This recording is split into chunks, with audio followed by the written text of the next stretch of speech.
점유자는 사업하시는 분이었는데 이렇게 무대포 타입으로 나오셨다고 합니다. 미친년처럼 낙찰받은 이호기님께 인사도 올렸다고 합니다. 야간무는 아직 저도 못 먹어봤습니다. 안녕하세요, 월천TV 대로입니다. 오늘은 이사 협의에 어려움을 겪고 계신 한 사연을 소개해 드리겠습니다. 행타라는 닉네임을 가지신 분이시고 현재 3건을 낙찰받고 있습니다. 그중 2번째 낙찰 물건에 대한 사연입니다. 광고 하나 하고 가겠습니다. 무료로 사용할 수 있는 경매 물건 검색 사이트입니다. 네이버에 이 옥션을 검색하시고 누구나 모든 내용 다 사용하실 수 있습니다. 권리 분석부터 해서 물건 분석, 빠른 지도 검색, 디테일한 입찰가 산정 툴, 유명한 부동산 어플과의 간편한 연결성, 모의 투자 기능까지 웬만한 유료보다 훨씬 낫다라는 평가를 받습니다. 자, 사연을 소개해 드리겠습니다. 거제도에 다녀왔습니다. 2호기, 즉 2번째 낙찰 물건이죠. 전 소유자분과 계속 연락이 닿지 않아서 강제 집행까지 염두에 두고 있었는데 극적으로 연락이 닿아서 만나고 왔어요. 낙찰받은 지 거의 2개월 만에 잔금 내고 2주 만에 만남이었다고 합니다. 그럼 낙찰받고 2개월 후에 잔금을 납부했고 잔금날 기준으로 2주 후에 점유자의 첫 만남을 가졌다는 얘기였습니다. 행타님께 직접 얘기를 들어보니까 전기 계량기가 탈거된 상태로 1년 전부터 점유자분은 집에 없었기 때문에 연락되기까지는 그렇게 오래 걸렸다고 합니다. 결국 이렇게 극적으로 연락이 닿아서 만났는데 전 소유자분은 이사비를 300만 원 요구하십니다. 300이면 당장 이틀 후라도 빼주겠다. 난 협상은 없다. 된다 안 된다만 얘기해라. 이렇게 무대포 타입으로 나오셨다고 합니다. 점유자는 사업하시는 분이었는데 이미 경매를 많이 당하셨던 분이라 협상 필요 없이 금액을 바로 제시하고 기명기고 아니면 아니다라는 식이었다고 합니다. 거기다 내가 원룸에 살기 때문에 이삿짐을 옮길 데가 없다. 내가 필요한 것만 가지고 나가는 조건이다. 아니면 말아라. 그냥 강제 집행해도 상관없는 짐들이다. 협상은 없다. 이렇게 엄포를 놓았습니다. 다시 한 번 더 유의를 표시하셨죠. 결국 이사비랑 집 내부에 있는 집기를 대신 버려달라는 조건을 제시했고요. 사실 강제 집행 비용이 적게 나오면 최소 300에다가 집기 처분하는 동상 경매까지 더하면 400도 나올 수 있기 때문에 강제 집행 비용에 맞먹는 금액을 제시한 셈입니다. 점유자가 이거 아니면 말아라는 식의 엄포를 놓았기 때문에 낙찰자 입장에서는 안 해주면 안 될 것 같은 분위기가 된 것 같습니다. 다시 보시죠. 근데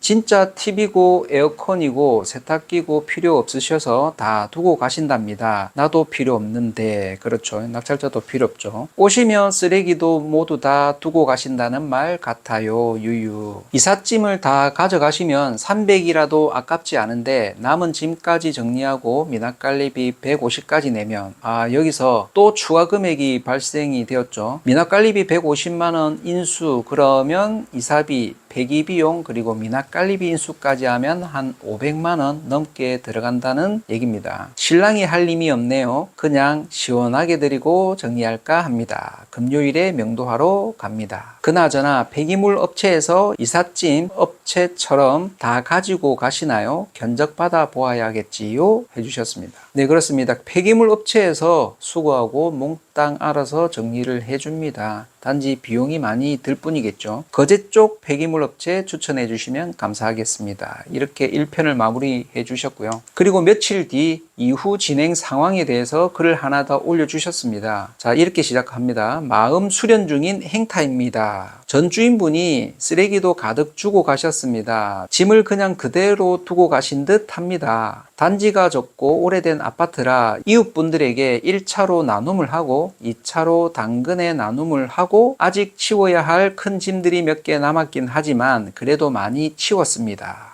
라고 해주셨습니다. 사진을 보니까 모든 가구 그리고 가전집기 다 있는 것 같습니다. 생활 쓰레기도 한가득이고요. 아마도 폐기업체에 모두 맡기려다 보니 비용이 비싸니까 나눔과 수거업체 그리고 당근마켓을 통해서 1차적으로 무거운 것들을 먼저 정리해서 나머지는 심부름 대행 서비스나 알바 그리고 하루 인력을 부르면 될 것 같습니다. 이 남은 짐들은 보통 1, 20만 원이면 대신 치워다 주기 때문에 아주 저렴한 비용으로 들 수 있는 방법이 되겠죠. 자, 다시 사연으로 넘어가겠습니다. 이 플라스틱 통들인데 정말 다양한 액기스들이 있었답니다. 효소라고 적힌 것들도 정말 많았다는, 건강을 중요시 하셨던 전 주인분, 매실, 그리고 야간문은 아직 저도 못 먹어봤습니다. 그리고 달팽이, 달팽이는 살아있는 걸 담근다는 얘기인가요? 액기스는 한 자리에 이것만 버리는 것도 한참 걸렸답니다. 사진을 보니까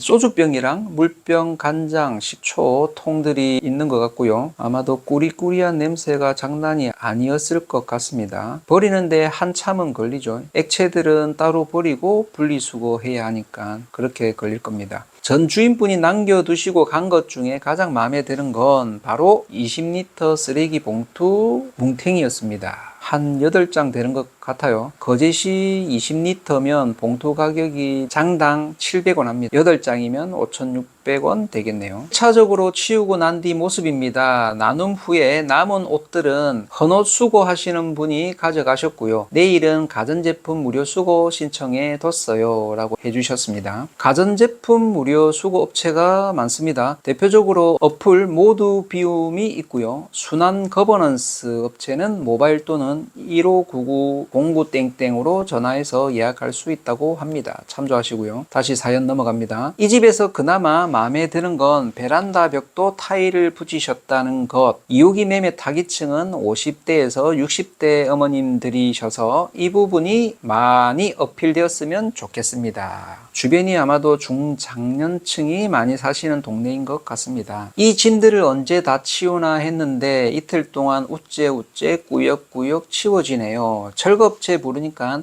80에서 90만 원을 부르셔서 우선은 셀프로 치울 만큼 치워보려고요. 치우다 남편과 너무 지쳐서 커피 마시러 잠깐 나왔습니다. 아파트 상가에 카페가 있더라고요. 커피 기다리다가 무심하게 책을 넘겼는데 이런 문구가 있었다고 합니다. 이것 또한 지나가리라. 그렇습니다. 수익으로 돌아오겠지 하면서 내가 예쁘게 단장시켜서 새 주인 만나게 해드릴게요. 미친년처럼 낙찰받은 이호기님께 인사도 올렸다고 합니다. 힘내서 짐 정리하고 왔습니다. 지나보니 제가 했던 경험들이 쓸데없는 건 없더라고요. 이 또한 피가 되고 살이 되리라. 이것 또한 지나가리라고 마무리를 해주셨습니다. 마음 졸이고 스트레스 받고 하기보다는 편안한 명도를 원하셨던 것 같습니다. 사실 이 같은 결정이 잘못된 거는 아닙니다. 표한 수익보다는 줄어들겠지만 즐기면서 돈 버는 게 현명한 답일 겁니다. 아니면 이런 금액 정도면 차라리 강제 집행으로 속행하는 게 더 나았을 수도 있겠죠. 한 가지 아쉬운 건 협상할 여지는 분명 조금 있었을 겁니다. 강제 집행 코앞까지는 갈 때까지 한번 가보고 상대방의 심리를 움직여서 이사비를 조금이라도 덜었어도 좋았을 것 같습니다. 행타님께 소식을 들어보니까 최근에 도배 싱크대 화장실을 수리해서 부동산에 내놓았다고 합니다. 조만간 이사 시기로 접어들기 때문에 잘 팔리시길 기대해 보겠습니다.